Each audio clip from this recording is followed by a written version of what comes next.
Sí.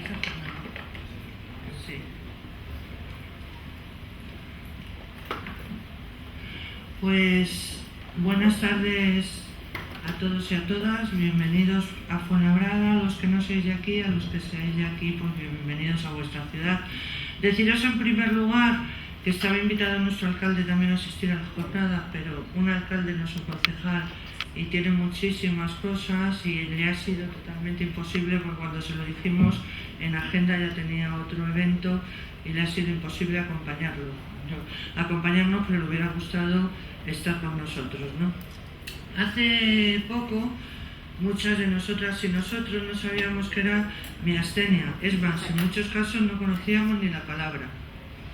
Es a través de nuestro vecino Juan, cuando tenemos constancia de que la enfermedad existe, y es más, que en nuestra ciudad tenemos afectados y afectadas que tampoco lo sabíamos.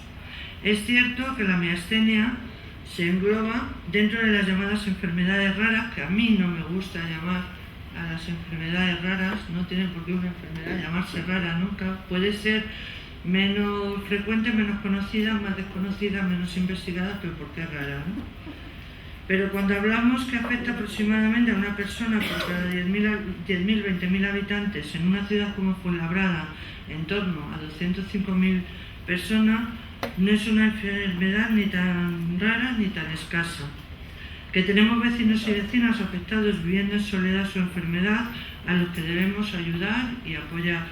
De hecho, la realidad es que desde que se publicitó este acto por medio de carteles, han sido numerosas personas las que se han acercado o llamado a la concejalía para interesarse por este acto, por lo de que ser una enfermedad de la que no se hablaba ha pasado a ser actualidad en nuestra ciudad. Dar visibilidad a este tipo de enfermedades es una prioridad, porque a veces se estigmatizan a los enfermos de una manera injusta y la única salida para buscar la normalidad y la comprensión es la información. El conocimiento de la enfermedad crea lazos de solidaridad con los afectados y afectadas, porque entonces ya sabremos que conlleva una pérdida de fuerzas, así como debilidad muscular, y por tanto que necesitan grandes reposos para restablecerse. En cualquier caso, como cualquier problema médico, tenemos una doble cara. Por un lado, el lado humano, social del afectado, y por otro lado, el técnico, preventivo y paliativo que nos ofrecen los profesionales médicos.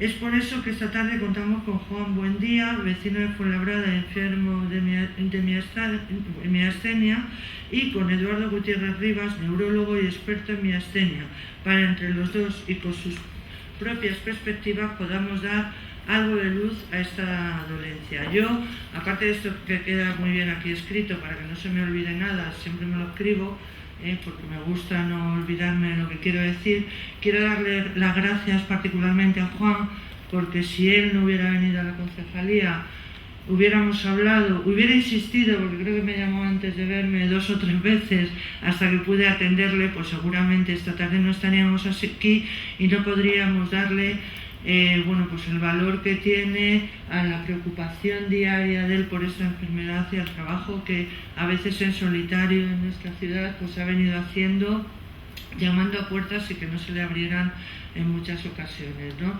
Por lo cual yo quiero agradecerle a él su esfuerzo para que esto sea una realidad, para que la enfermedad sea más conocida, la conozcamos todos y podamos ayudar en todo lo posible. Por supuesto, qué decir tengo del doctor cuando, pues una tarde tan fría y tan desagradable como la de hoy, pues ha decidido acompañarnos para que todos conozcamos mejor esta enfermedad y además la divulguemos y seamos más comprensivos, porque hay enfermedades que son tan injustas que mientras no las conoces no te las crees. Yo hablo de esto no por esta enfermedad en concreto, la fibromialgia, ¿no?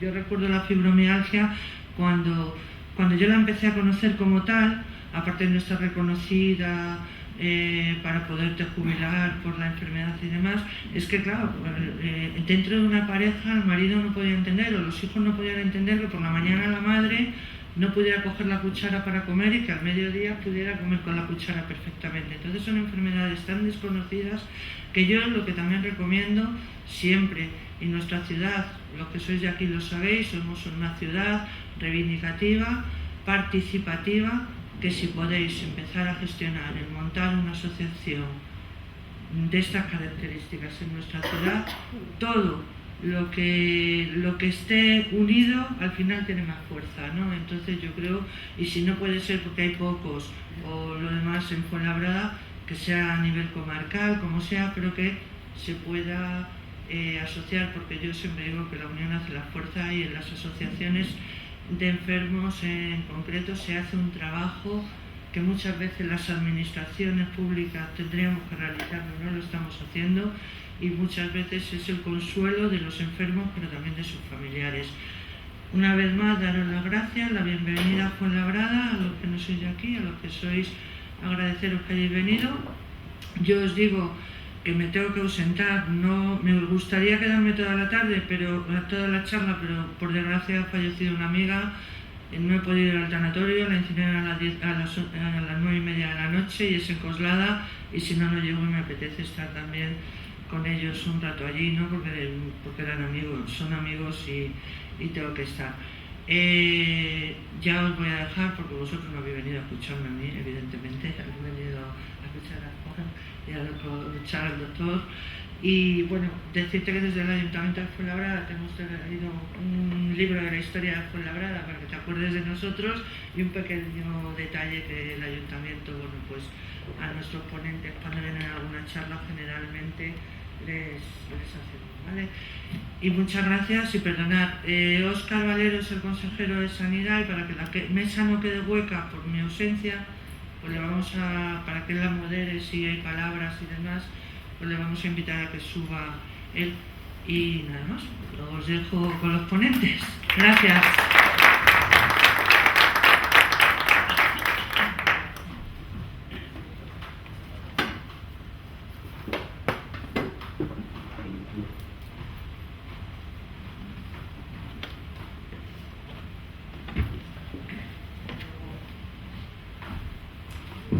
Es costumbre cuando se da una charla dar las gracias a las personas que le invitan al charlante.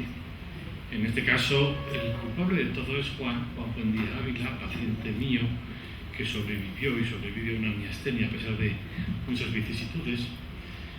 Los que no lo sepan, para ellos les digo que ha escrito un libro con su experiencia, y que es un libro muy fácil de leer y que es agradable además y enseña muchas cosas. Por supuesto, tengo que dar las gracias a Óscar Valero, el consejero de Sanidad, y a la concejal de Sanidad, Teresa Fernández, por invitarme a este acto. He titulado esta charla Miastenia gravis para profanos, porque para tontos me parecía feo, pero en realidad es que, o para ignorantes, pues todo eso valdría, porque la enfermedad es muy poco conocida, aunque se conoce desde hace mucho. Es una enfermedad rara, pero la Organización Mundial de la Salud define las enfermedades raras no por su rareza o su extrañeza, sino por su baja frecuencia. Es decir, una enfermedad que tiene menos de 10 casos por 100.000 habitantes es una enfermedad poco frecuente, y en inglés eso se dice rare, que se parece mucho a raro. Y en España tenemos una mala costumbre de seguir las líneas inglesas, el lenguaje inglés. Hablamos de violencia de género cuando es violencia de sexo, porque en España nosotros no tenemos género, nosotros tenemos sexo. Y a mí me encanta practicar el sexo, pero no practico el género. Y la violencia sexual no es la violencia general, y los caracteres sexuales no son los caracteres generales. Es decir, que traducimos, porque en inglés el sexo se dice gender, que se parece mucho a género. Y esas modas que se van propagando por ahí, por ejemplo, hablamos de una enfermedad muy severa. Severo es la traducción de severe en inglés, que significa grave. Severo en español significa que tiene criterios morales rígidos. Mi padre era un hombre muy severo, pero no hay ninguna enfermedad que tenga criterios morales. Las enfermedades son graves o letales, pero no son severas. Pero copiamos todo del inglés, y por eso hablamos de enfermedades raras. Y la miastenia, como es poco frecuente, puede ser una enfermedad infrecuente, decimos que es una enfermedad rara. Trataré de contar lo que creo yo que debe saber la gente de la miastenia, y luego habrá un coloquio en el que estoy dispuesto a contestar a las preguntas si es que las sé. ¿Qué es la miastenia? La miastenia gravis, que significa cansancio muy grave, se llama así porque se conoce ya desde el año 1600, hay descripciones de la enfermedad, y entonces se morían todos, era una falta de fuerza y se morían todos los pacientes, por eso se llama gravis. Ahora habría que decir que miastenia levis, porque no se mueren algunos, pero muy poquitos. La miastenia es una enfermedad disinmune.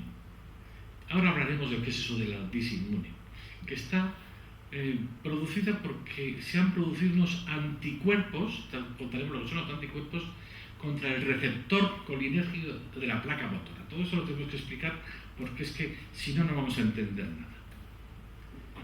¿Qué es el sistema inmunitario? El sistema inmunitario es un sistema que tenemos los organismos vivos, sobre todo los superiores, los mamíferos sobre todo, para defendernos de los ataques del exterior.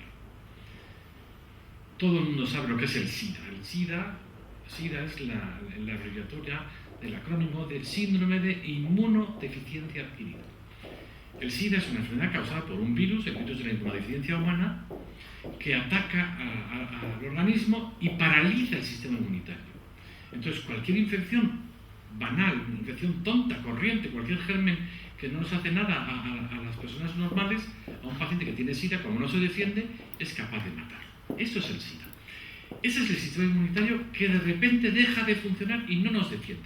Bueno, pues para eso el sistema inmunitario lo que hace es que cuando hay algo que entra en el organismo que lo reconoce como algo extraño, el sistema inmunitario lo identifica como el enemigo y fabrica unas sustancias para neutralizarlo y para destruirlo. Esas sustancias se llaman anticuerpos.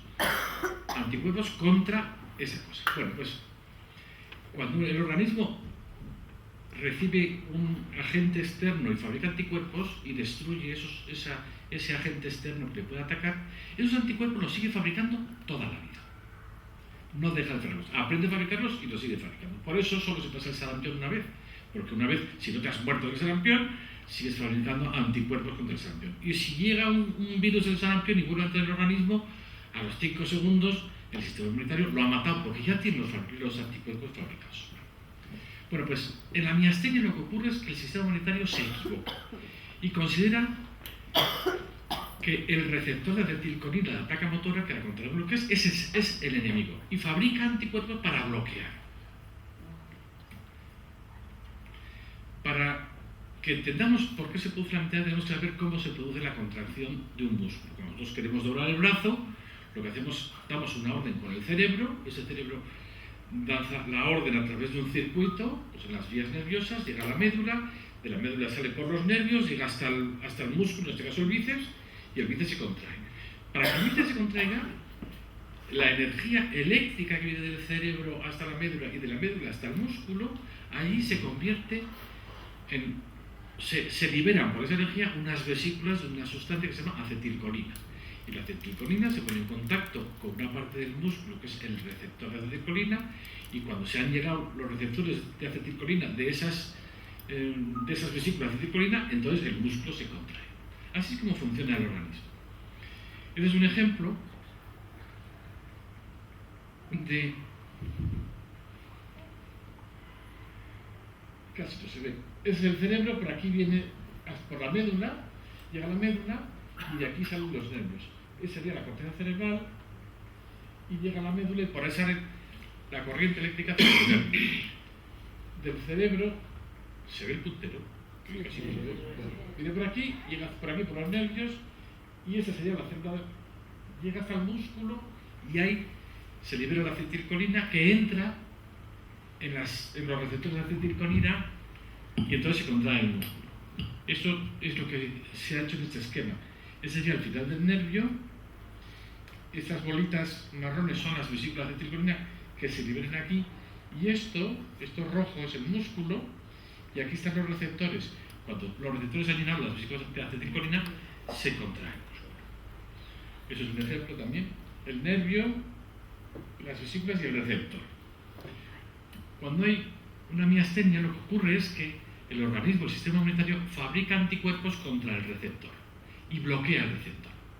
De tal manera que si la acetilcolina tiene que entrar al receptor, lo mismo que entra una llave en una cerradura, se encuentra que hay otra llave que no abre la cerradura, pero que está obstruyendo el funcionamiento normal. Ya no puede entrar la acetilcolina allí para que se contraiga el músculo, y entonces el músculo no se contrae.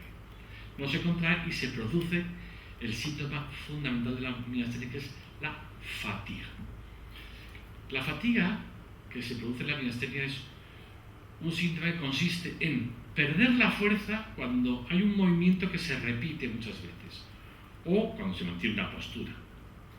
Entonces, cuando un músculo está trabajando y no descansa, se produce una fatiga extraordinariamente exagerada. Y eso es lo que ocurre con la miastenia. Los pacientes con miastenia se levantan por la mañana mucho mejor que cuando están por la noche, que están hechos unos zorros, ya no tienen fuerza, y si descansan, se recuperan un poquito. Este sería el nervio y los receptores de acetilcolina del músculo, esto sería el músculo, y esto es la situación normal. En la miastenia, al final acaban destruyéndose los receptores y ya no puede actuar la acetilcolina. Bueno, eso es lo que produce la fatiga de la miastenia. ¿Y dónde se fabrica, dónde se produce esa fatiga? Pues en cualquier músculo. Los anticuerpos van por la sangre y teóricamente bloquean, o podrían bloquear, todos los músculos del organismo. Pero son muy caprichosos en la distribución. Hay pacientes que pierden la fuerza, hay una paciente que perdía la fuerza en los músculos de la cara y se le descolgaba la cara como si fuera un perro pachón. Otra paciente mía pues tenía más pérdida de fuerza para extender la muñeca que para flexionarla. Pero los músculos de los ojos son los más frecuentemente afectados porque son muy sensibles. No sé si alguno de ustedes se ha parado a pensar con qué rapidez y precisión, si entra alguien por la puerta, miramos y unas décimas de segundo hemos dirigido la mirada exactamente hasta donde está la persona que entra y hemos enfocado. Eso no lo tenemos en ningún otro músculo del cuerpo. Yo podría coger ahora, si yo tuviera esa precisión en el brazo, coger una piedra y tiraría así, le daría a la alcaldesa Carmena en el coco desde aquí. Y eso no se puede hacer, porque no tengo esa precisión. Quiere decir que los músculos que mueven los ojos están trabajando muchísimo, consumen muchísima energía también, y apenas descansan. Es decir, esos músculos son uno de los que más se afectan. Por eso, muchos pacientes con miastenia lo primero que notan es que se les cae el párpado o que ven doble, ¿no? De todas maneras, los músculos más peligrosos si se afectan son los músculos respiratorios, porque uno puede tener el ojo así cerrado, que no pasa nada, pero si deja de respirar, se muere. Así que los más peligrosos son los músculos respiratorios. Estos son dos pacientes que no pueden abrir los ojos porque tienen una miastenia y no tienen fuerza para abrir. Hay que tener en cuenta que para mantener el ojo abierto hay un músculo que está tirando todo el día de él, excepto cuando parpadeamos. Entonces se cansa ese ojo y se le cae el párpado. Otro ejemplo, y esto es lo que pasa cuando una persona ve doble, como tiene un ojo para cada lado, está viendo doble. Esto es muy desagradable, uno se marea enseguida, si está viendo doble un rato, tiene que cerrar un ojo para ver solamente una imagen, y si está viendo esto durante mucho rato, lo que ocurre es que le entran ganas de vomitar, tiene un vértigo. Y es un paciente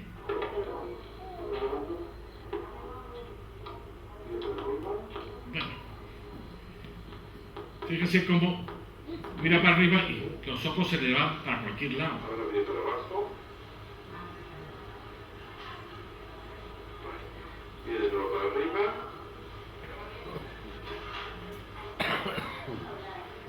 Ahora gira a la izquierda.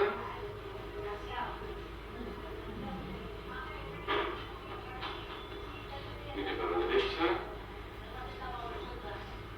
Este paciente ha perdido fuerza en los músculos que mueven los ojos, claro, ve horriblemente mal, ¿no? Bueno.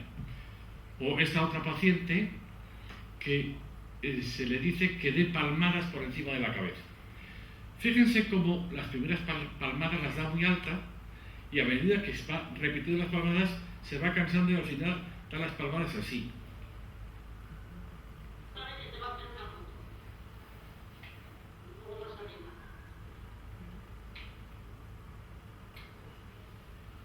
poco más, venga, un poquito más.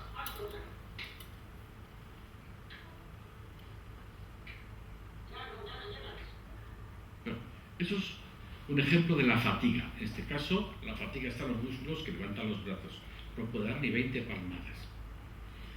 Esto es lo que ocurre con la miastenia, en esos músculos o en otros cualesquiera. Bueno, ya sabemos cómo se produce la miastenia y qué síntomas produce. Y ahora, ¿cómo se diagnostica? Pues primero hay que ver si el paciente pierde fuerza repitiendo movimientos, como es así dando palmadas por arriba, o si mantiene los ojos y se le cae el ojo para abajo o el párpado para abajo. Bueno, también se pueden cuantificar los anticuerpos en la sangre, porque los anticuerpos circulantes van por la sangre, se saca sangre, se hace un análisis y se ve los anticuerpos, cuántos anticuerpos tiene. Normalmente no tenemos que tener prácticamente nada, o nada. Si no, los pacientes con miastenia tienen cifras a veces de muchos miles de veces lo normal. Otra manera de diagnosticarla es producir fatiga con un electromiograma. Damos calambre en un nervio y se contrae el músculo. Si damos mucho calambre, si damos muchos calambres seguidos, el músculo se cae, se fatiga y ya no llega a contraerse o se contrae con muy poca fuerza. Es lo mismo que las palmadas, pero de manera eléctrica y registrando los potenciales. Si los miasténicos que hay aquí probablemente les habrán torturado haciéndoles un electromiograma, una estimulación repetitiva. Disculpe, ¿es una enfermedad degenerativa? No, no es una enfermedad degenerativa. Las enfermedades degenerativas se consideran degenerativas cuando A, no se conoce la causa y cuando son progresivas. No son degenerativas. La miastenia no es una enfermedad, es una enfermedad disinmune o autoinmune, que dicen otros. Es un trastorno del sistema nervioso, no va a más. Al revés, hay remisiones espontáneas, gente que pasa unos años con miastenia y luego se cura sin saber por qué. Bueno, y luego, otro sistema para diagnosticar la miastenia es administrar al paciente medicamentos que mejoran de manera casi milagrosa la miastenia. Se pone una inyección de un tensilón, un anticudio, es un medicamento que favorece la transmisión del nervio al músculo y lo hace en cuestión de 1 minuto, y el paciente que estaba con la cabeza caída, que no puede decir, se pone y dice, me he curado. Lo que pasa es que el efecto dura 4 o 5 minutos y no sirve más que para el diagnóstico. Entonces, todos esos sistemas son los que utiliza el neurólogo para diagnosticar. Otra cosa muy importante en la miastenia es el timo. El timo es una glándula que tenemos detrás del esternón, las mollejas. Si alguna ha comido mollejas, las mollejas de los mamíferos, de cordero, de ternera, eso es el timo. El timo es un órgano que nacemos con él grandecito y que es el director general, digamos, del sistema inmunitario. Es el que organiza todo el sistema inmunitario. Y una vez que lo han organizado, en los hombres de los 14 o 15 años, se atrofia y ya no tenemos timo. De hecho, si han comido mollejas, habrán comido mollejas de cordero, pero no de carnero. No habrán comido mollejas de buey o de toro, solo hay mollejas de ternera. Porque los animales, después de la pobreza, los animales adultos ya no tienen timo. Bueno, pues, después de atrofiarse, en pacientes que tienen miastenia, a veces tienen el timo muy grande. Tienen lo que llamamos un timoma, un tumor del timo. Y a veces el tumor del timo puede ser incluso maligno, puede ser un cáncer de timo, por llamarlo así en palabras vulgares. Y es verdad que no es de los cánceres más malignos. Muy bien, pues, ¿cómo se trata la miastenia? Lo primero que hay que hacer es quitar el timo. Casi siempre hay que quitar el timo, aunque no se vea. Hay que ver si queda algún resto tímico del timo para extirparlo. En otras palabras, si yo tengo una empresa y el director general de la empresa me está rompiendo la empresa, pues está tirando los tabiques y robando las cosas, lo primero que hay que hacer es echarlo. Eso es lo que hacemos con el timo. Solo en casos muy concretos no hay que quitar el timo. Los casos que hay que quitar son la miastenia, que solo afecta a los ojos, y si el paciente tiene muchos años. Se calcula que desde que se quita el timo hasta que hace un efecto beneficioso suelen pasar unos 6, 8 o 10 años. Si un señor tiene 97 años y tiene una miastenia, pues para que esté mejor a los 105 años a lo mejor no le operamos, ¿verdad? Pero vamos, en la inmensa mayoría de los pacientes con miastenia hay que quitar el timo. Esa intervención se llama timectomía. Luego, como es una enfermedad del sistema inmunitario, hay que darle al paciente medicamentos que frenen el sistema inmunitario. Lo mismo que cuando un señor hace un trasplante, para que no se defienda el sistema inmunitario, no ataque al órgano que le han puesto, porque no es suyo, y el organismo sabe que no es suyo y lo quiere destruir, pues hay medicamentos contra el rechazo del órgano ese, en este caso medicamentos que frenan el sistema inmunitario. Hay muchos. Uno de los más utilizados es la cortisona, la prednisona, o los corticoides de esa familia de medicamentos. Pero hay también el Inmurel, están las ciclosporinas, están el micofenato, mofetina. Hay muchos medicamentos que se utilizan y que lo que hacen es frenar el sistema inmunitario. Vamos a ver, si yo tengo 4.000 linfocitos por milímetro cúbico de sangre que fabrican anticuerpos y en lugar de 4.000 tengo 1.000, fabricarán la cuarta parte de anticuerpos y estaré 4 veces mejor o 4 veces menos mal. Es el sistema por el que se utilizan los inmunosupresores. Y luego hay fármacos que aumentan la eficacia de los receptores de acetilcolina en el músculo, que son los anticolinesteráticos. El mestinón se toma por vía oral, en otros países hay también mestinón inyectable, pero hay otros que son inyectables como la prostirmina, que se puede dar por vía intramuscular, por vía intravenosa, por vía subcutánea, en fin, pero son medicamentos. Y con estas tres cosas, el timo, los inmunosupresores y el mestinón, se puede mejorar muy bien a los pacientes. Hay que advertir que no hay ningún sistema mundialmente aceptado para tratar a los pacientes con miastenia. Es decir, aquí se sigue eso de que cada maestrillo tiene su librillo. Entonces, por ejemplo, para dar cortisona, pues en algunos países empiezan a dar 100 miligramos al día y luego van bajando poco a poco. En otros países empiezan por 2 miligramos y van subiendo poco a poco. No sabemos qué es mejor, entonces cada uno hace lo que parece más adecuado. Y cada paciente es distinto y cada paciente responde de una manera diferente, con lo cual el traje que hay que hacerle tiene que ser un traje a medida, utilizando la tipectomía cuando hay que hacerla, utilizando los inmunosupresores y utilizando el mestinón.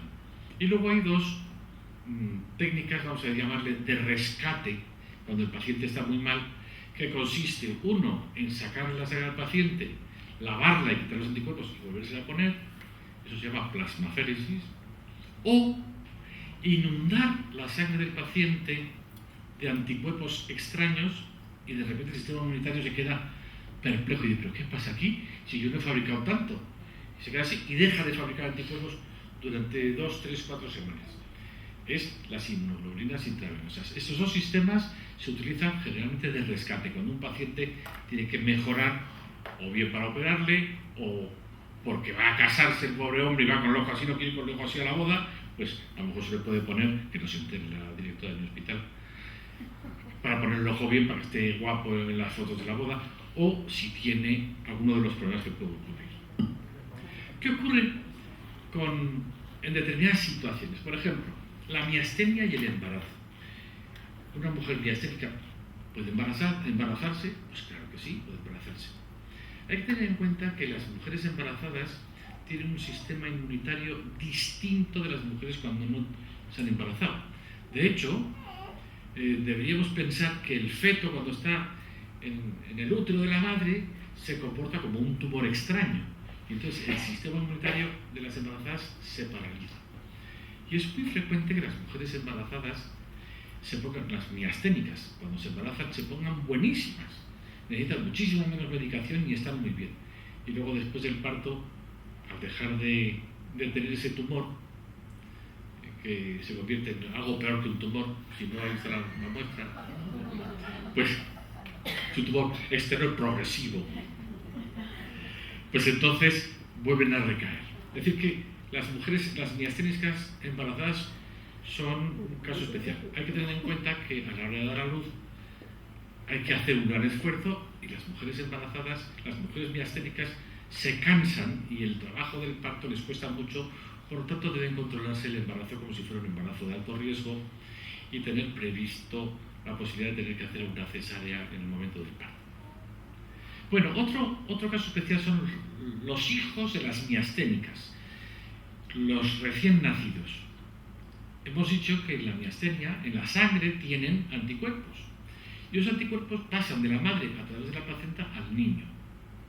Y 1 de cada 7 niños de paciente miasténica, al nacer, tienen una miastenia, porque sus anticuerpos están atacando a sus músculos. Pero el niño no fabrica los anticuerpos, son los que le ha dado su madre. Lo mismo que un niño hasta los 6 meses sigue teniendo anticuerpos contra el virus de la polio, gracias a los que ha heredado de su madre, pues lo mismo pasa con los anticuerpos. No duran tanto, duran 10-12 días, pero durante unos cuantos días el hijo de una mujer miasténica, los primeros 8, 10, 12 días, puede estar muy flojo, muy cansado y no mamar bien o no respirar bien. Hay que vigilarlos y a veces hay que darles una medicación un poquito de Mesti, ¿no? Bueno. El uso de medicamentos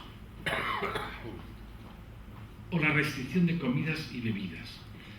Aquí hay unos grandes bulos que están muy generalizados. Hay listas de medicamentos que están contraindicados para los pacientes miasténicos, o comidas que están contraindicadas para los pacientes miasténicos. No pueden tomar setas.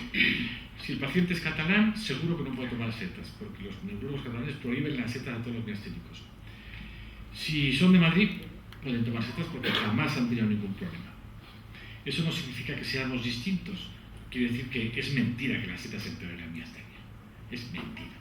Pero en algunas listas de alimentos contraindicados vienen las setas. Como vienen unas cuantas cosas que están contraindicadas, que dicen que están contraindicadas, pero no están en todas. Así que probablemente aquí hay mucho de falso, de bulos, de mitos. Si cogemos una lista de lo que se prohíbe en Estados Unidos con lo que se prohíbe en México, lo que se prohíbe en España o en Inglaterra, las listas son distintas, lo que indica que tienen muy poca base científica. Hay algunos antibióticos que no se pueden tomar porque empeoran la miastenia.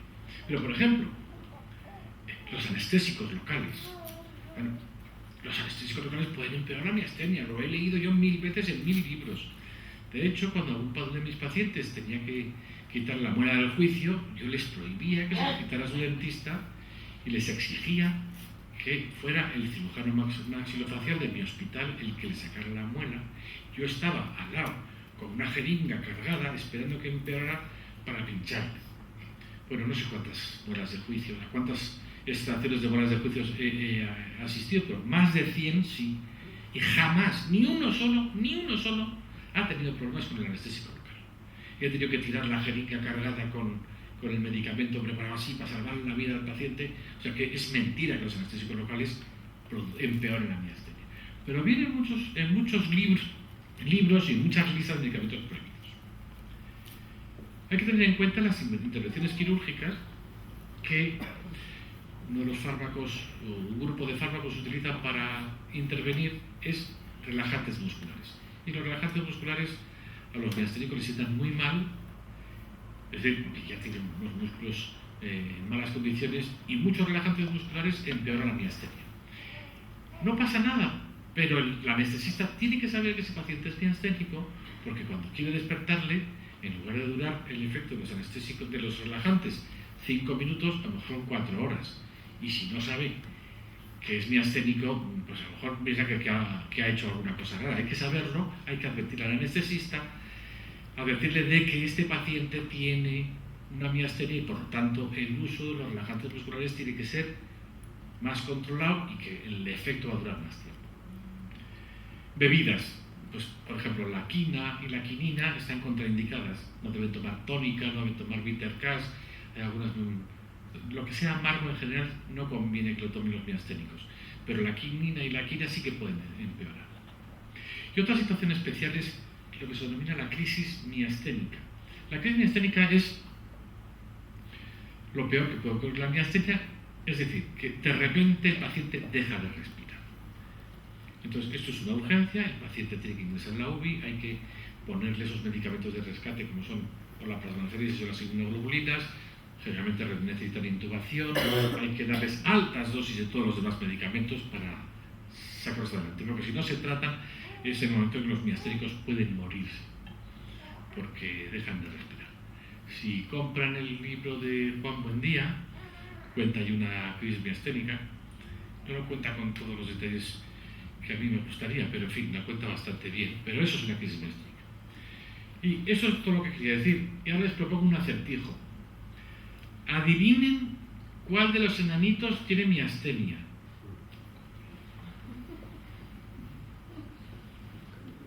Bueno, ese tiene miastenia. Pues muchas gracias por la atención. Y estoy abierto a preguntas. Yo creo que por una cuestión de orden, si os parece, damos paso, guardad las preguntas, anotadlas, damos paso a Juan y ya al final de todo pues ya abrimos un debate donde podéis formular preguntas pues tanto a Juan como afectado, como al doctor, como especialista en la enfermedad. Yo creo que es una manera para no perdernos en un debate y que luego ya quede más vacío pues la ponencia de Juan. Así que Juan, pues tienes la palabra. Vale, te voy a leer porque no sé tan listo. Además soy un enfermo. A ver, quiero dar las gracias por asistir a este acto, un acto muy pequeño para muchos, pero muy importante para mí. Creo que es obligado a dar las gracias a 3 personas que lo han hecho posible. En primer lugar, quiero dar las gracias a Teresa Fernández González, concejala de Salud y segunda teniente de alcalde del Ayuntamiento de Fuenlabrada, ya que sin su comprensión este acto no se estaría celebrando. En segundo lugar, le quiero dar las gracias a Óscar Valero, consejero de Salud y Comercio del Ayuntamiento de Fuenlabrada, que han sido las manos que han organizado este acto. Y en tercer lugar, y no menos importante, al neurólogo Eduardo Gutiérrez Rivas. No voy a nombrar sus títulos ni méritos, tan solo diré que siempre, a pesar de su jubilación, yo le sentía como mi neurólogo. Gracias a él y al doctor Darío Toral, estudiante de vosotros, y le estaré eternamente agradecido. En este acto se trata de hacer más pública una enfermedad que se despertó en mí 12 años atrás. Mi mujer y mi tía me dijeron que venía con un párpado caído, pero jamás imaginé sus consecuencias. La enfermedad se llama miastenia, pero yo la llamo señora miastenia.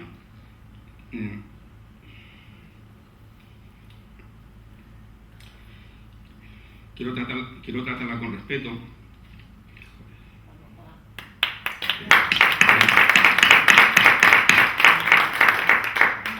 Quiero tratarla con respeto para que ella me trate igual. Se actúe igual conmigo. Aunque siendo sinceros, hace años no me tuvo ningún respeto. Me dejó sin hablar, me dejó sin comer, me dejó sin andar. Apenas me podía mover. Creo que tan solo mantuvo lúcida mi mente y quizás esta fuera la causa que me permitió escribir mi historia, ahora plasmada en un libro. Pasé momentos muy duros en el hospital, fueron 35 días, pero en ningún momento me sentí solo, siempre acompañado por familiares, por amigos y mi mujer, y que no falló ni un solo día. Aparte de mi astenia, me dijeron que era una enfermedad rara, palabra que nunca aceptaré, me gustaría más, poco frecuente o poco común. En cierta manera era una soledad interior, como si fuera un bicho raro, una gran ciudad, Madrid, un gran hospital, 12 de octubre, 35 días y no conocí a nadie con esta enfermedad. Por muy fuerte que seas, pasan muchas cosas por tu mente. La primera idea de plasmar en papel aquellos momentos era muy absurda, que no se me olvidará, y a día de hoy lo recuerdo como si fuera ayer. Aquel escrito lo di a leer a distintas personas, muchas no tenían ni conocían la enfermedad, pero el libro les impactó, y a otras que la tenían les trajo muchos recuerdos. Pero hubo algo que me impactó para intentar plasmar este escrito en un libro. A través de las redes sociales conozco a muchísimas personas. Una de ellas llegó a decirme que el cielo la ve gracias a mi historia. Yo le dije que no, que lo hizo por sus hijas, pero ella me remarcó que estaba en una profunda depresión donde no te importa nada y al leer en mi libro la hizo despertar. Esta persona se llama Mirna Mireres y como entenderé me impactó lo que me dijo. En cierta medida entendí que mi historia podía ayudar a otras personas, no porque fuera más o menos importante, tan solo estaba escrita y al alcance de todos. En estos años he conocido muchísimos casos, tantos que mi mente los confunde los países y la exactitud del problema. Pero debo hacer mención a un caso muy especial, Nancy Elizabeth Paredes Torres. Esta mujer ha logrado poner en marcha una fundación en Paraguay, Fundación Paraguaya de Personas con Miastenia Gravis, Angélica Anaí.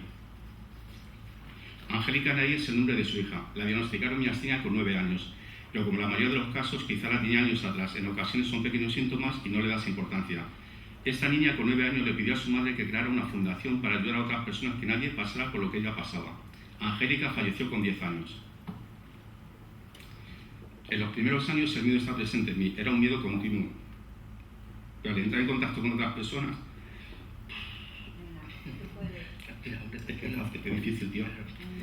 Al estar en contacto con otras personas creo que fue como una terapia. En lugar de escucharte, escuchas. No sé cuál es la cosa real que me llevó a ayudar a quienes se pusieran en mi camino, pero hay dos cosas muy curiosas. Mi parada respiratoria fue un 2 de junio, Día Nacional de la Miastenia, y existe una famosa clasificación sobre el grado de miastenia, la clasificación de Osserman. Este doctor la escribió en el 1958, año de mi nacimiento. Quizás estas fueron las cosas que me causó empatía con cualquier persona que padezca miastenia, sea de donde sea, procese la religión que procese y tenga las ideas políticas o condición social que tenga. El conocer tantas personas me ha hecho ver lo dura que puede ser esta enfermedad. Por ejemplo, en España, personas que han estado varios años sin tener confirmado su diagnóstico. A mí, por suerte, me la dictaminaron en 30 minutos. Según la suerte que tengas con tu neurólogo y de que este conozca la miastenia, tu vida puede cambiar para bien o para mal. En mi caso fue para bien y por eso siempre está agradecido al doctor Gutiérrez. Gracias a las tan criticadas por algunas redes sociales, una amiga de Santander me comentó que ella le pasa información a su neurólogo y le es de gran ayuda. En Latinoamérica, muchísimos países desconocen la enfermedad y por lo tanto están mal medicados y cuando necesitan algunos medicamentos sus costes son elevadísimos. Yo, sin embargo, me encuentro sin trabajo, pero la medicación no me supone ningún problema. Dije Latinoamérica, pero en España ocurre lo mismo, existe mucho desconocimiento. Y gracias a las redes sociales muchas personas han empezado a ver las cosas de otra manera. Siempre estaré agradecido a los médicos, que a los enfermos de cualquier enfermedad pedimos más investigación, un diagnóstico más precoz y sobre todo cuando vayamos a cualquier hospital que lo hagamos con tranquilidad. Y si el neurólogo que nos corresponde desconoce la enfermedad, que nos derive a otro neurólogo. Y si también la desconoce, que nos derive a otro hospital de nuestra ciudad. Y si no hay ningún hospital en esta ciudad, que nos derive a otra ciudad. Pero no se puede permitir, bajo ningún concepto, estar mal medicado, ya que quien va a las consecuencias es el enfermo. Debo mencionar a los grandes olvidados. Nuestros familiares, amigos, en ocasiones pasan más miedo que nosotros. No saben qué decir, qué hacer o cómo actuar. Esta enfermedad puede destrozarte psicológicamente. Yo veo una solución muy fácil para ayudarnos. En lugar de imaginar lo que piensa el enfermo, en lugar de imaginar lo que piensa el familiar o amigo, hablar, hablar y hablar. No quiero dejar de mencionar algo que pasó, creo que pasó al menos 2 años después de llegarme la enfermedad. Empezó en mí la necesidad de querer saber. Antes tan solo me valía el poder respirar. Empecé a buscar en internet y empecé a recibir ayuda. En cierta manera no me sentía ya tan solo ni tan raro. Al poco tiempo me llegaron los contactos físicos a tener una asociación. Todo se empezó a normalizar y ahora, sin darme cuenta, algunas personas dicen que les ayudé. Muchas de ellas están al otro lado del océano y créeme si os digo que en cierta manera están aquí. Por eso les envío mi gratitud y un enorme abrazo. Muchas gracias, amigos de Juan. Este escrito lo hice días atrás. Hoy es día 24. Para que entendáis de lo que trato de transmitir, os cuento lo último que llegó ayer, día 23. Estoy hablando de una mujer de Málaga, cerca de 1 hora. Esta con los miedos que muchos hemos sentido. Se llama Ana. Su médico, el que solemos llamar médico de cabecera por los síntomas que detecta, le dice que tiene miastenia, pero su neuróloga le dice que no, pero que siga tomando un Mestinon. Este es un medicamento solamente para miastenia. Como en este caso podría contar varios. Muchas gracias y un abrazo a todos.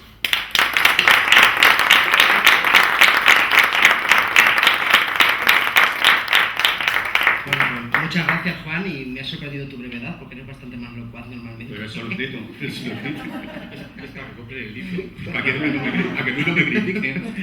Y bueno, yo creo que ya sin más, si tenéis algún tipo de duda, alguna propuesta o pregunta, sugerencia o contar vuestra experiencia en los casos afectados, pues abrimos el turno de debate. Levantad la mano y vais hablando sin problema.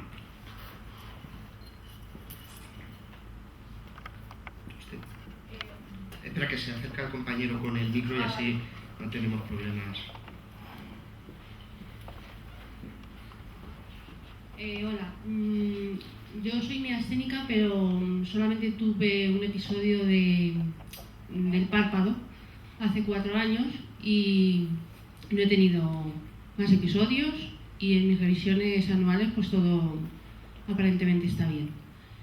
Solo quiero saber si es hereditario o no. La miastenia no es una enfermedad genéticamente determinada, por lo tanto no es hereditaria. No obstante, yo he tenido una madre y un hijo con la enfermedad, otra madre y otro hijo con la misma enfermedad y 2 hermanos con una enfermedad. Pero puede ser casualidad. No es una enfermedad hereditaria. Es decir, el riesgo de que un familiar suyo, hijo, padre o hermano, tenga la misma enfermedad es el mismo que pueda tener uno de cada 10.000, uno de cada 8.000. Es casualidad, puede darse en la misma familia, pero ni es hereditaria ni es contagiosa.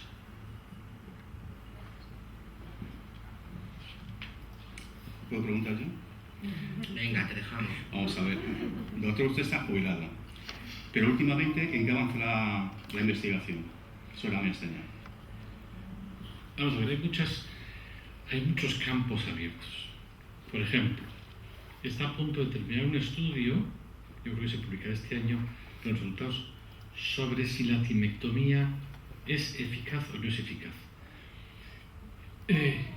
La medicina científica, la medicina de los médicos, se diferencia de la medicina natural, de la homeopatía o de las hierbas o las cosas, porque sigue lo que se denomina el método científico. El método científico es de finales del siglo XVIII o del principio del XIX. Claude Bernard fue el que estableció qué hay que hacer para demostrar si una cosa es verdad o no es verdad. Bueno, pues no hay ningún estudio científico que demuestre que la timectomía es eficaz. No hay ninguno. No obstante, todos los neurólogos que hemos tenido experiencia con la miastenia tenemos la sensación de que la timectomía es muy eficaz, pero no está demostrada. En otras palabras, yo no sé si una mujer me engaña o no me engaña. Puedo sospechar que me engaña, pero yo no puedo pedir el divorcio con eso.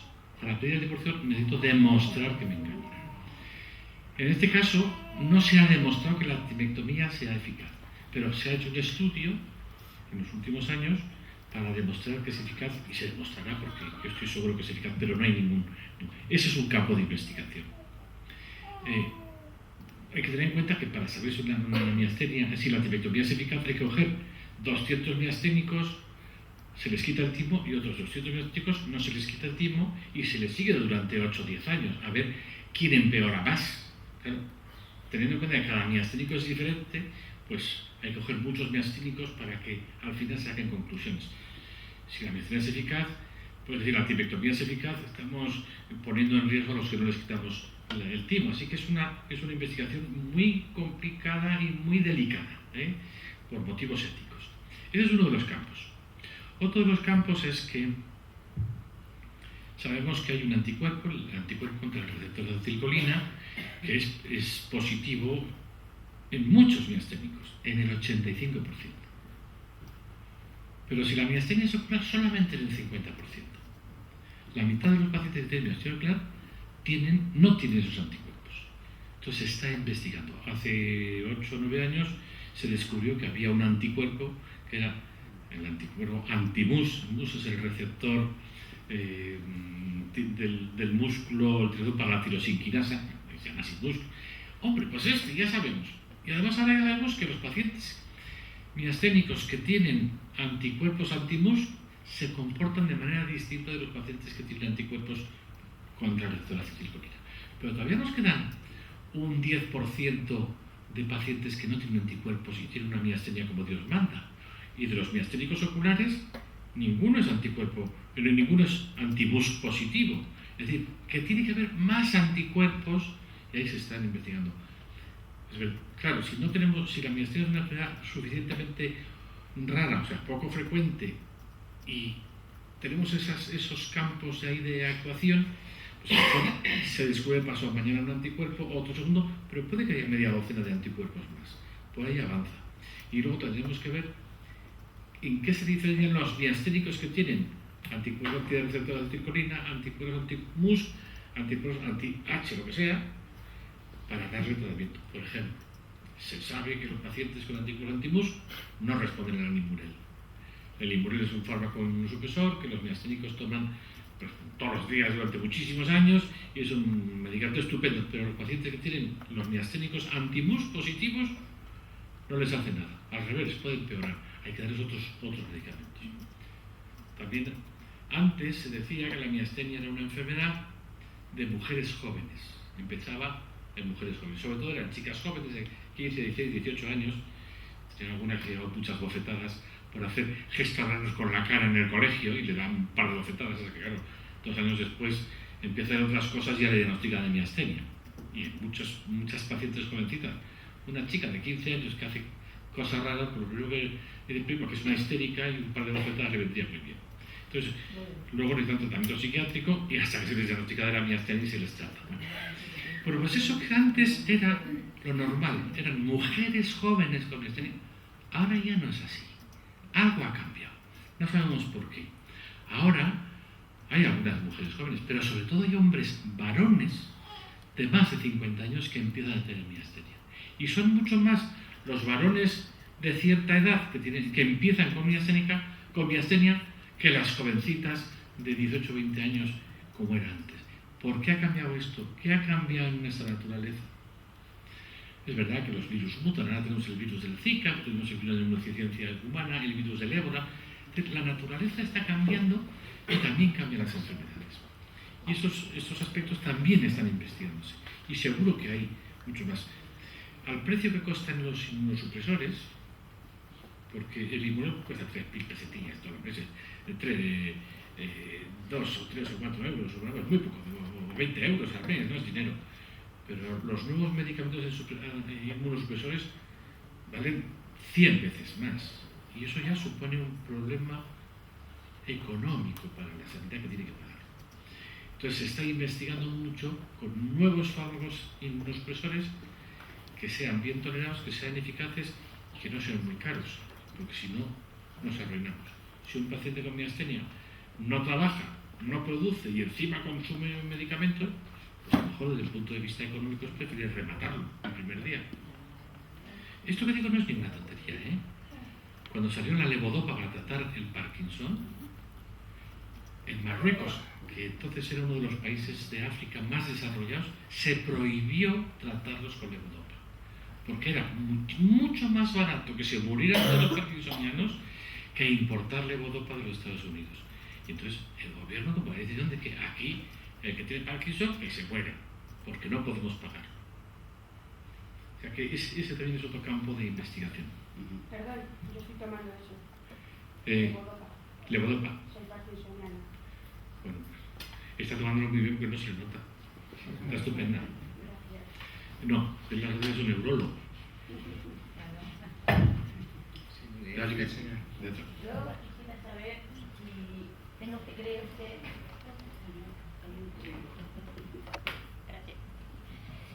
Yo quisiera saber si piensa usted que la miastenia algún día se puede curar. Sí, creo que no se va a curar. Creo que la miastenia no se va a curar. Pero me puedo equivocar. Y pongo un ejemplo. La enfermedad de Duchenne es la miopatía más grave de los niños, que se pueden ante los 20 años. Entonces se estaba intentando meter una enfermedad genética, crear un gen para meterlo entre los músculos. Se están haciendo cosas y el gen de la enfermedad de Duchenne es tan grande que no cabe en el virus. No, necesitamos crear virus del tamaño de un autobús para meter el gen dentro. Y yo siempre he dicho y he escrito que jamás curaremos la enfermedad de Duchenne. Bueno, desde hace 8 o 10 años se ha inventado un virus y un sistema para meter una cosa que modifica el gen y ya no se mueren los pacientes con enfermedad de Duchenne a los 20 años y no a los 50 y tantos. Así que me tengo que tragar mis palabras. Hacer profecías siempre es muy arriesgado. Y en medicina, mucho más. Pero, si yo ahora tendría que apostar que no se va a curar. ¿Por qué? Porque cuando el sistema inmunitario aprende a fabricar unos anticuerpos, los fabrica para siempre. El ejemplo que he puesto del sarampión, o el ejemplo de la polio, o cualquier otro ejemplo de las enfermedades infecciosas. Las enfermedades infecciosas, cuando se pasan varias veces, es porque el germen es distinto. El virus de la gripe, por ejemplo, que podemos tener una gripe cada año, lo que ocurre es que muta cada año. Y la genética del virus cada año es distinta. Es decir, la vacuna del año pasado no nos vale para esto, porque el virus es distinto. Entonces, claro, podemos pasar la gripe del año pasado y la gripe de este año. Pero si no mutara el virus, con pasar una gripe en la vida tendríamos para siempre. Entonces, si tengo que hacer una apuesta, diría, no se va a curar.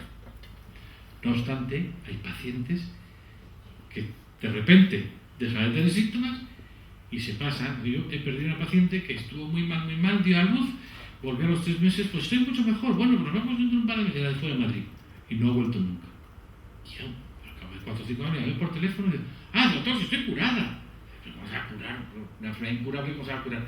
pues no puedo tener noticias diarias en 40 años, bueno, 35 años no he tenido noticias diarias porque probablemente ha tenido una remisión espontánea de la enfermedad. Si le miráramos los anticuerpos en sangre, los seguiría teniendo positivos, pero no se manifiesta. ¿Por qué? Hay muchas cosas que desconocemos, muchas más de las que conocemos. Hola, yo quería hacer una pregunta que casi la he contestado con el tema del cuando no hay anticuerpos o en mi caso, por ejemplo, que tengo un leve positivo. Si los tratamientos, aunque cada paciente somos diferentes, si los tratamientos o el tratamiento oficial es el mismo cuando se es seronegativo a cuando hay anticuerpos, se es positivo.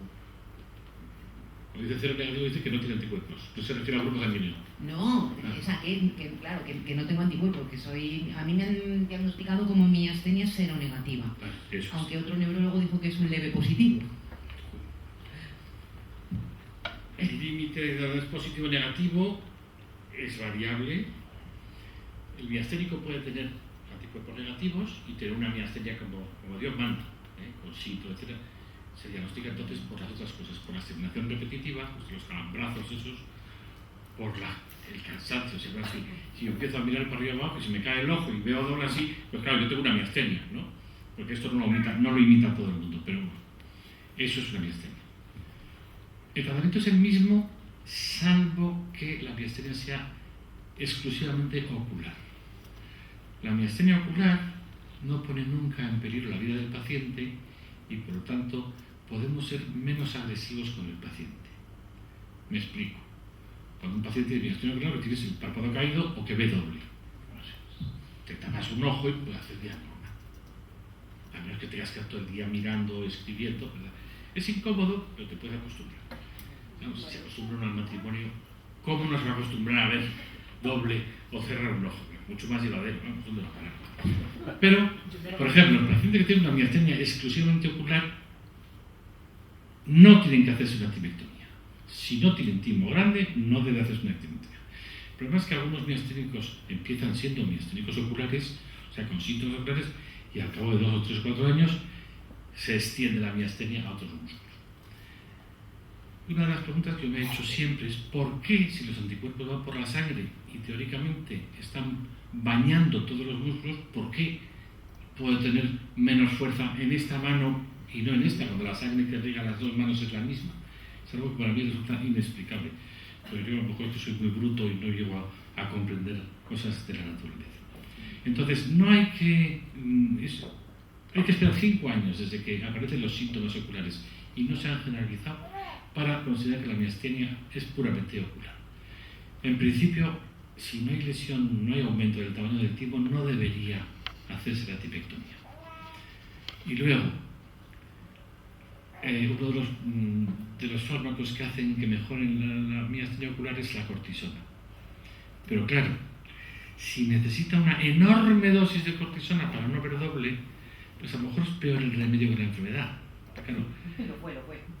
Claro, pues entonces condenamos al paciente a que vea doble, a que se tape un ojo o a que recurra a otros trucos en lugar de producirle todas las complicaciones que producen las altas dosis de corticoides mantenidas mucho tiempo. Hipertensión, calvicie en la cabeza, pelos en el resto del cuerpo, cosa que a las mujeres no les hace mucha gracia, es decir, obesidad, cataratas, diabetes, osteoporosis, la lista de cosas que pueden producir los corticoides cuando se dan a altas dosis durante mucho tiempo son tremendas. Entonces hay que sopesar. Ahora, si uno lo que hace es no respirar, pues habrá que ponerle gordo, calvo, feo y con cataratas. Nuestro amigo Juan era muy flaco cuando llegó. Pues tomaba 170 de corticoides. Claro, pero es que había que salvar la vida. Gracias a eso está andando por la calle. Pero se ha quedado feo, pues claro, porque afortunadamente ya se había casado y no tenía necesidad de engañar a ninguna. Digo yo, ¿no? Entonces no necesitan un tratamiento distinto, pero hay que ser más precavidos. Y ahora una segunda pregunta, ya he cogido el micro. Que sea fácil. Sí, si lo de la alimentación en contra es un bulo, ¿hay alimentación que favorezca Lo único que en alimentos conviene no tomar quinina o derivados de la quinina. Ya no se utiliza quinina como medicamento más que para tratar la malaria, y aquí en España hay muy poca, toda importada. La granía tiene malaria, pero se la ha traído de África. Y los medicamentos contra la malaria aquí no se utilizan, solamente si va usted a viajar a África o a un país que la malaria sea endémica, tendrá que tener cuidado de si toma o no toma el pivoquine o lo que se toma para prevenir la malaria. Pero la quina está en el bitter cash y en las tónicas, en las aguas tónicas. El amargor que da la quinina es el amargor característico de las tónicas. Ahora, si se toma un poquito de tónica y le echa un poco de alcohol, por ejemplo, ginebra, para animarla, pues es muy probable que no le pase nada. Ahora, si toma 5 o 6 todos los días, pues también probablemente sí que le empeore. No, pero yo me refería a alimentación a favor. O sea, No hay que yo sepa no. Que yo sepa no. Hombre, hay una alimentación que hay que hacer cuando se está tomando corticoides durante mucho tiempo. Hay que aumentar las proteínas, reducir los hidratos de carbono, pero eso son cosas ya de higiene, no por la enfermedad, por los corticoides, no por la miastenia. Hola, buenas noches. Yo soy paciente de miastenia y aunque me ha contestado un poquito las preguntas que ha contestado usted, pero no coincide con mi neurólogo. Yo en el 2013 tuve miastenia ocular y al siguiente año, en 2014, me dio otra vez otra crisis. Entonces el neurólogo me dijo de que si en un año no me volvía a dar otra crisis, nada más que cuando me volvía a dar otra crisis me daba la ocular, no la generalizada. Usted dice 4 o 5 años, me ha dicho que en un año, no sé las fechas si coinciden. No hay unos criterios que hayan aceptado todos. Así como para tratar las anginas, no hay más que una manera de tratar las anginas. Hay que darle un antibiótico que sea eficaz contra el estreptococo beta hemolítico tipo A, porque siempre contra las anginas. Y eso, en cualquier sitio del mundo hay que hacerlo. No se puede tratar de otra manera porque si no se está tratando mal. Con respecto a la miastenia, hay muchas lagunas. Y entonces lo que yo considero que 5 años de reposo, de evolución, desde el primer síntoma sin generalización para admitir que es solo miastenia ocular, eso puede no aceptarlo todo el mundo y no tengo nada que reprocharle, puede ser verdad. Ni él me puede reprochar a mí por esperar 5 años. Gracias. Por aquí de los señor, por otra perdón. Un segundito. ¿Y esa niña qué quiere que le diga?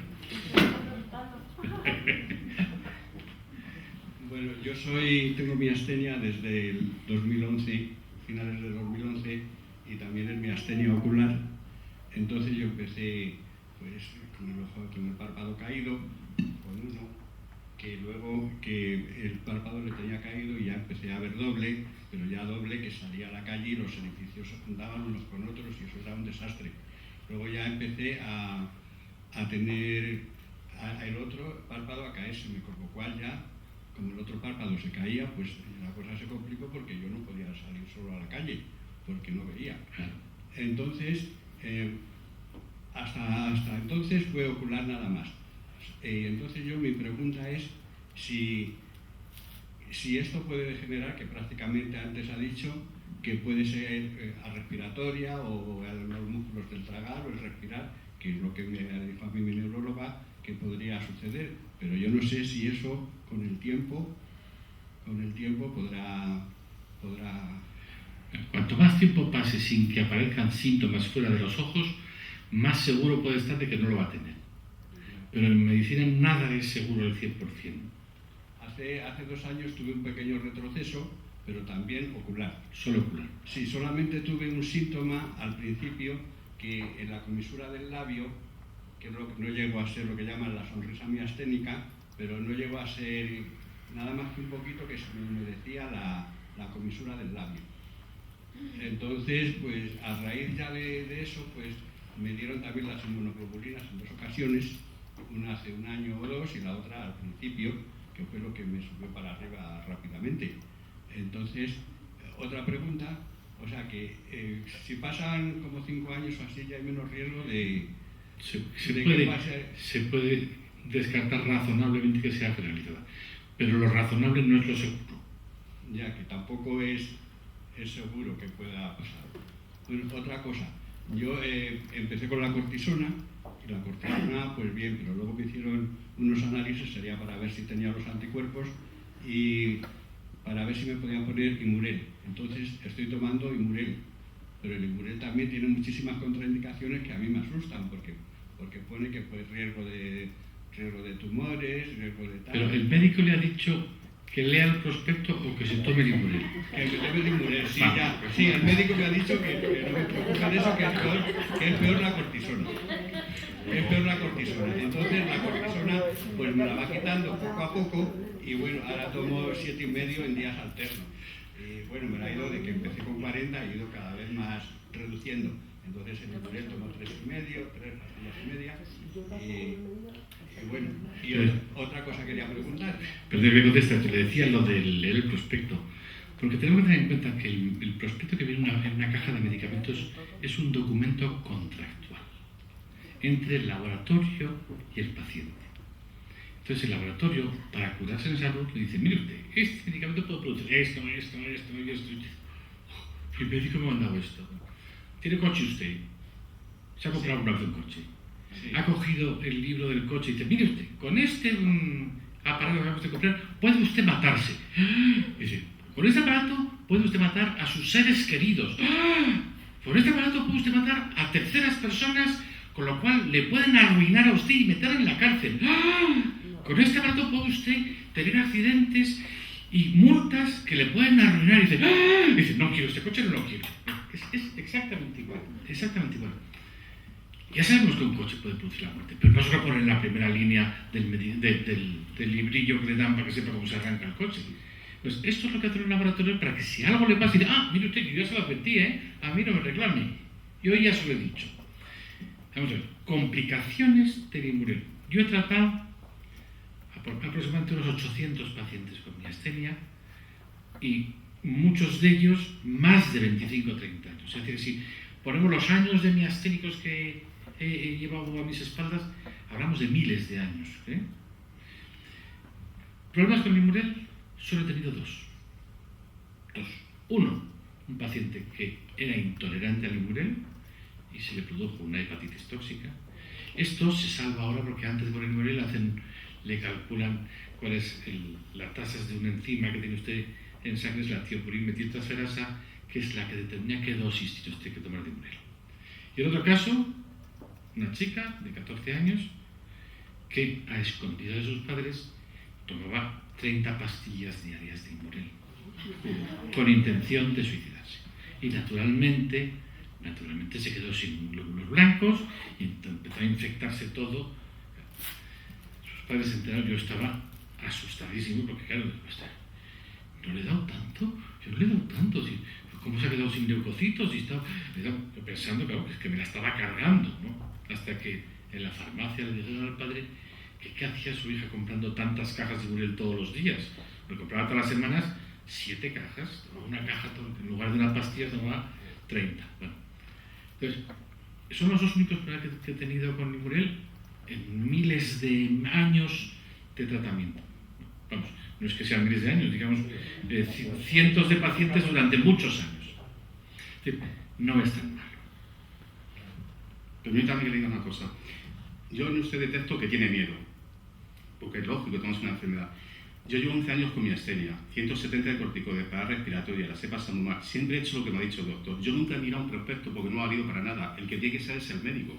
Yo llevo 11 años o 10 años tomando Imurel y mire cómo estoy. Me explico que no es lo principal, la realidad de personas que tú conoces. De tratar de ver personas que están, escucha, tenemos miastenia, pero estamos vivitos y coreando. Sí, claro. No es antes de ayer hablé con una chica decía que era el fin. Digo, ¿el fin de qué? La actitud tiene que ser positiva siempre. Y usted, en lugar de tanto prospecto que le entiendo, haga lo que le dice el médico. Y si se pone malo, le echa bronca al médico. Es que es así de sencillo. Tome tranquilamente el Imurel, que es un medicamento sumamente seguro. No, si confío en mi neuróloga y lo estoy haciendo, pero yo otra me queda que digo esto... Que no, si se pone malo, le echa bronca a la neuróloga. Ella es la que tiene que saber de los medicamentos que tomamos. Si nosotros leemos cualquier prospecto no tomaríamos nada. Es lo que dice el doctor en el fondo. Bueno, yo también tomo lunes, miércoles y viernes se stream. Claro. Se stream por alguna posible... Todas las personas que están tomando corticoides de manera crónica, de manera mantenida, tienen que tomar, según las pautas, tienen que tomar sulfamidas para evitar infecciones. Pero que si frenamos el sistema inmunitario, que es lo que hacemos con la cortisona y con el Immurel, tenemos más riesgo de tener una infección. Todos los pacientes que toman Immurel, a todos mis pacientes les advertía que si tenían fiebre de más de 38, fueran a la urgencia y dijeran, oiga, tengo miastenia, o tengo esto, o tengo aquello, y estoy tomando Immurel. Tengo 38,5, míreme los leucocitos. Porque si tienes 4.000 leucocitos, tus leucocitos te defienden, pero si tienes 600, no te defiendes y esa infección te puede matar. Es decir, la fiebre es la reacción que tiene el organismo cuando está infectado. Hay que considerarlo como un dato, un signo de alarma cuando se está tomando Immurel. Y no es cuestión de pedir hora al médico de cabecera, no, lo que hay que hacer es ir al hospital y decirle al de la puerta que estoy tomando Immurel y que tengo fiebre, míreme cuántos leucocitos tengo, a ver si me estoy defendiendo o no. A mí cada 3 meses me hacen un análisis para ver lo del hígado, las transaminasas y para ver el número de leucocitos y todo eso. Claro, pero si tuviera fiebre de más de 38, váyase al hospital y dígalo para que lo miren. No, el año pasado tuve un caso que tuve un pequeño retroceso, que me tuvieron que poner las inmunogloburinas porque me mandaron un antibiótico porque tenía gripe o sea que tenía agarrado al pecho. Entonces me mandó un antibiótico y yo, como me gusta leer los prospectos, los leí y ponía que estaba contraindicado en la miastenia. Lo ponía en dos ocasiones. Hay una familia de medicamentos que sientan. Entonces fui a la doctora que me atendió y se lo dije. Y me dijo que no tenía que leer los prospectos. Pero claro, a raíz de ahí fui para atrás hasta que me tuvieron que poner las inmunoglobulinas. A raíz de los antibióticos tomándome 3 nada más, porque yo a la tercera pastilla ya digo, no, oye, pues sacárseme el ojo y digo, no, esto no, y lo dejé de tomar el antibiótico. Usted dígame a mí su farmacia, voy a hablar con ellos y le voy a decir que le den los medicamentos sin prospecto. No, pero a mí eso salvo el prospecto ese porque sí. Bueno, lo que hay que hacer siempre con miastenia, yo creo que cuando tenemos miastenia, para cualquier tema que vayamos a un médico, es decir, siempre tengo miastenia, incluso aunque vaya al dentista, tengo miastenia y no pasa nada. Claro, si es que yo se lo dije, claro. Digo, yo es que tengo miastenia y aquí pone que está contraindicado. No haga caso de usted de eso y no lea prospectos. Pues entonces sí que era otro. Claro. ¿De qué? Hay veces que... O también le quería hacer una pregunta. Lo ¿De prospectos? No, de prospectos no. Es una broma. En referente al timo, si el timo ya es una persona adulta, como en mi caso, que ya empecé con 60 años o 61, pues ya el timo prácticamente ha desaparecido, extirparle, si ya prácticamente no existe. Vamos a ver. El timo hay que quitar los miasténicos en todos, excepto en 2 situaciones. Primera, que la miastenia sea exclusivamente ocular. Segundo, que la esperanza de vida del paciente se calcule que es inferior a 10 años, porque el efecto del timo empieza a los 4, 5, 6, 8 años. Es decir, si usted tiene 70 años y no tiene ninguna otra enfermedad grave, pues probablemente se le pueda hacer una tinectomía. Pero si tiene 89, no, porque a lo mejor no va a llegar a los 100, pues probablemente no llegará a los 100. Pero eso es un dato... Pues, así todo, si tuviera usted 78, 80 años y tuviera un tumor en el timo, sí que habría que quitarlo. Y si tuviera una miastenia ocular, exclusivamente ocular, limitada a los ojos, y tuviera el timo grande, habría que quitarlo. Y el timo se atrofia, pero quedan unos restos que son muy puñeteros, hacen mucha pupa. Esa era mi pregunta, que si no existía prácticamente, pero algo queda que... Se atrofia y quedan unos restos tímicos que hay que limpiar. Eso es lo que quitan en los pacientes que no tienen un tumor del timo. Bueno, pues muchas gracias y perdone si me he sentido. Que me nada, por cierto. Aquel señor...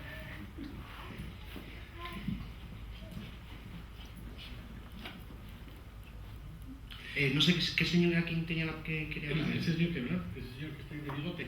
¿No quería usted hablar? No. Yo sí quiero hacer otra pregunta.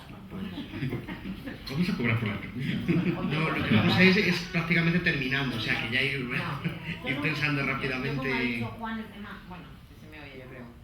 Yo, como ha dicho Juan, que al final te pones a mirar, investigas, te obsesionas y casi te vuelves. ¿Qué hacemos con internet? Te vuelves. No, es verdad, o sea, cuando de repente tu vida algo lo para, cuando eres una persona muy activa y o sea, un ojo, otro ojo, un doble, distancias, bueno, pues investigas. Entonces, ¿qué pasa con las emociones y la miastenia? ¿Preguntas a mí? Me da igual, a ti, al doctor. A mí un neurólogo me dijo, la miastenia es una enfermedad a la que las emociones le afectan mucho.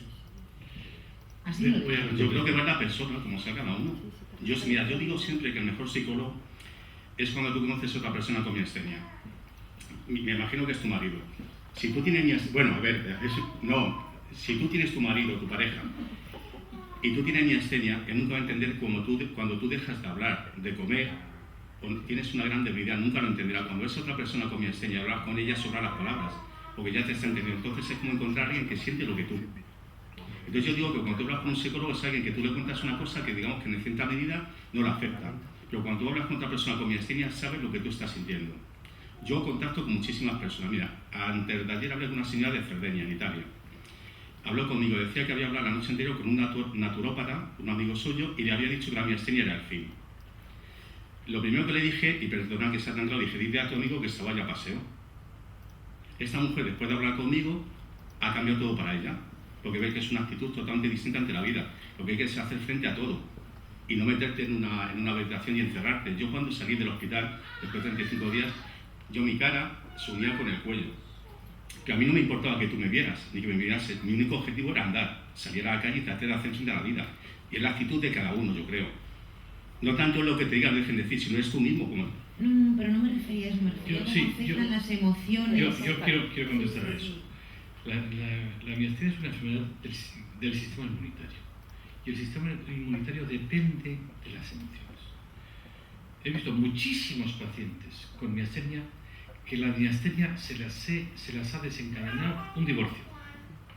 Es decir, de repente, su mujer ha pedido el divorcio y empieza a perder fuerza. No, es que estás deprimido. Claro, tienes una miastenia. Y antes no la tenía. Perder el trabajo, la muerte de un familiar próximo, un hijo, por ejemplo. Las emociones modifican el sistema inmunitario. Y muchos pacientes miasténicos empiezan por una emoción fuerte. Lo mismo que hay una enfermedad disinmune que es la miastenia, hay otras muchas enfermedades disinmunes.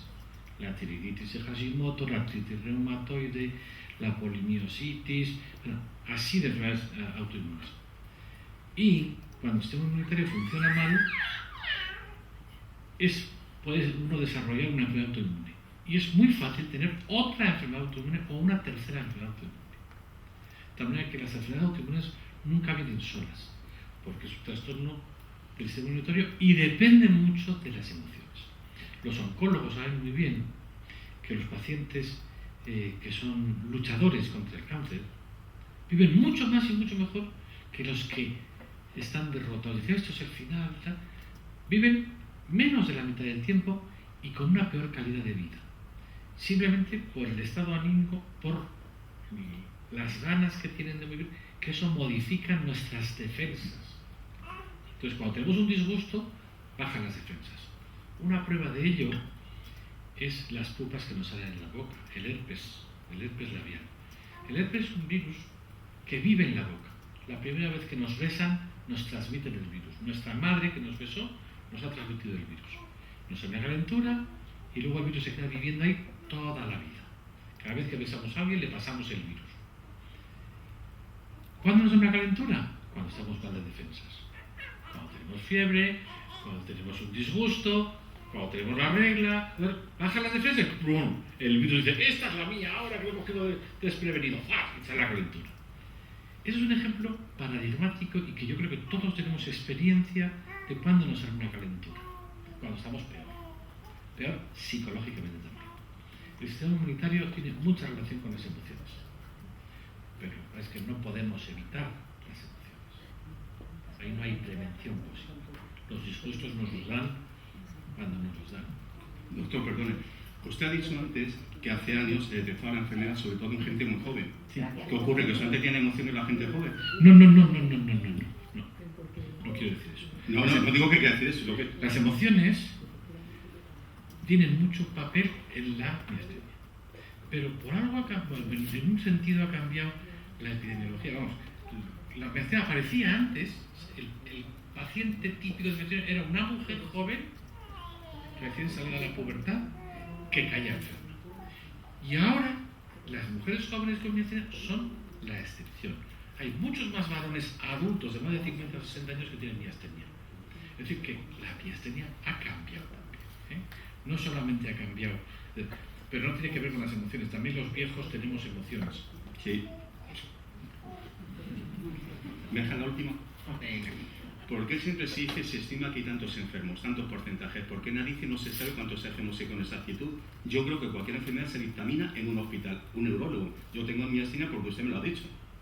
Entonces usted sabe los pacientes que tiene, en otro hospital sabe los pacientes que tiene, porque es tan difícil decir, hay 7.425 el año 23, por ejemplo.